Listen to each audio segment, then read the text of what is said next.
Eu sou o caminho, a verdade e a vida. Eu sou o pão da vida, eu sou a luz do mundo, a porta das ovelhas, o bom pastor, a videira verdadeira. Todas as vezes em Jesus era questionado sobre quem ele era, ele respondia com o termo bíblico com o qual Deus se identificou no encontro com Moisés junto à sarça ardente. Eu sou. Nessa semana, nós estudamos como o tema Eu Sou permeia todo o Evangelho de João, ao retratar a verdadeira revelação de Deus em Cristo Jesus. Quando nós lemos o início do Evangelho de João, ele diz: no princípio era o Verbo, e o Verbo estava com Deus, e o Verbo era Deus. Ele estava no princípio com Deus. Todas as coisas foram feitas por intermédio dele, e sem ele, nada do que foi feito se fez. A vida estava nele, e a vida era a luz dos homens. João afirma algumas coisas aqui. Primeiro, Jesus é Deus. Segundo, ele possui autoexistência eterna. Terceiro, ele não deriva a sua vida de coisa alguma. Em quarto lugar, por possuir vida em si mesmo, ele pode dar a sua vida e retomá-la. E pode dar a sua vida a quem ele quiser. O termo vida ocorre 36 vezes no Evangelho de João. E em dois sentidos. Primeiro, ao referir-se à fonte de vida no planeta. E em segundo lugar, ao referir-se à vida eterna. O resultado da salvação que ele oferece. Aquele que nele crê, aquele que o aceita como Salvador, em sua segunda vinda será ressuscitado e terá vida em abundância por toda a eternidade. João destaca em seu evangelho que Jesus é Deus conosco, que assumiu a natureza humana para nos salvar, para nos resgatar do pecado.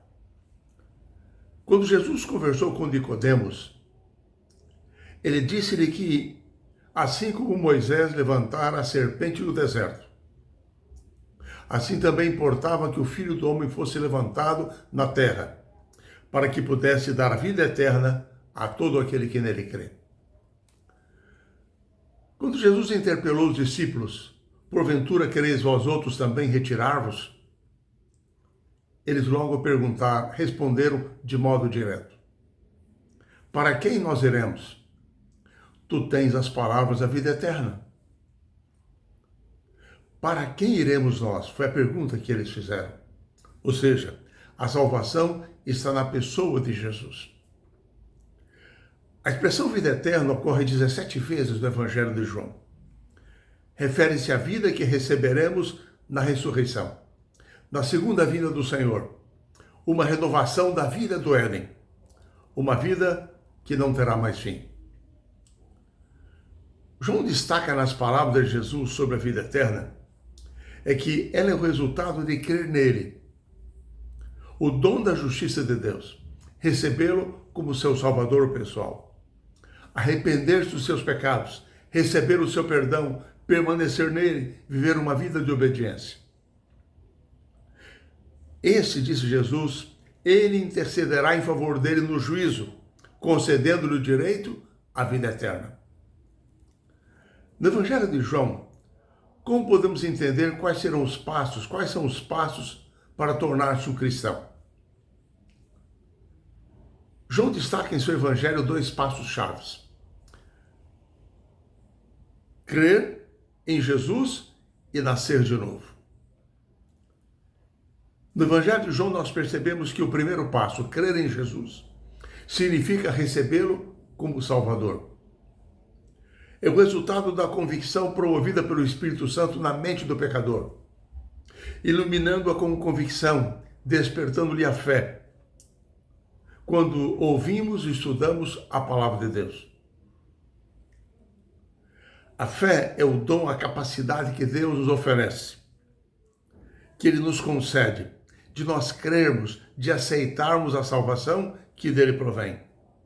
Entrarmos num novo relacionamento com Deus.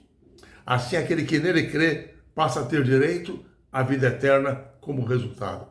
Porque ele se torna um filho de Deus, mediante a habitação do Espírito Santo de Deus na sua vida, na sua mente, no seu coração. Aliás, no capítulo 3, verso 36 em diante, nós percebemos isso. E em Romanos, capítulo 8, Paulo, no verso 14, diz assim: pois todos que são guiados pelo Espírito de Deus são filhos de Deus. O que nos torna filhos de Deus é a habitação, a presença do Espírito Santo de Deus na nossa vida. Quando nós aceitamos a direção do Espírito Santo, nos submetemos à sua direção, nós nascemos de novo e recebemos poder para viver uma nova vida em harmonia com Deus. Nossos pensamentos, nossas palavras, nossas ações se tornam em harmonia com o caráter de Cristo. Assim, a fé bíblica é aquela que se baseia na obra do Espírito Santo na mente, no coração. Assim que para João existe um aspecto divino e um aspecto humano de nos tornarmos filhos de Deus. No aspecto divino, toda obra de transformação em filhos de Deus provém do Senhor, por obra do Espírito Santo. Porém, no aspecto humano, nós precisamos de crer, de aceitar a direção de Cristo, a sua atuação em nossa vida. Porque nós somos criados com um livre-arbítrio, com o poder de escolha. Então precisamos de crer, precisamos de aceitar. Por isso, algumas das narrativas mais tristes da Bíblia são aquelas da rejeição de Jesus pelo povo do seu tempo. Ele que era o grande eu sou, que é a fonte da vida, foi rejeitado pelo seu povo. E essa experiência hoje é repetida por multidões. A visão humanista do homem moderno leva a pensar que ele precisa de duvidar, precisa de questionar para poder determinar aquilo que deve ser aceito ou não como verdade. Para o homem moderno, na Bíblia, somente aquilo que atende à razão, à lógica humana, aquilo que pode ser provado, passar pelo crivo da ciência, é que deve ser aceito como verdade nas Escrituras. E assim nós chegamos a um ponto-chave. É que a veracidade das Escrituras torna-se questionada, lançando um manto de incredulidade sobre a palavra de Deus. A lição dessa semana nos relembra a experiência do povo de Israel no deserto. Quando chegaram à fronteira de Canaã, 12 espias foram enviados para examinarem a terra prometida. 10 deles retornaram com um relato desanimador. O povo da terra era grande, numeroso, forte e bem armado. Com base nas evidências humanas, eles concluíram que era impossível conquistar em Canaã. Porém, 2 espias, Josué e Caleb, tementes a Deus, concluíram que, se eles crescem, Deus lhes concederia a conquista da terra, então deveriam avançar. A Bíblia sempre analisa que, em contraste com a experiência de Israel, o exemplo de Jesus no deserto da tentação foi de que, em vez de racionalizar a situação, imaginar que por estar 40 dias sem alimento, fisicamente fragilizado, precisava de provar que era o Filho de Deus e obter o alimento. Em lugar disso, Jesus agiu com base numa visão bíblica dos acontecimentos, não segundo o padrão do pensamento humano. E assim Jesus prontamente respondeu à tentação do inimigo. Está escrito.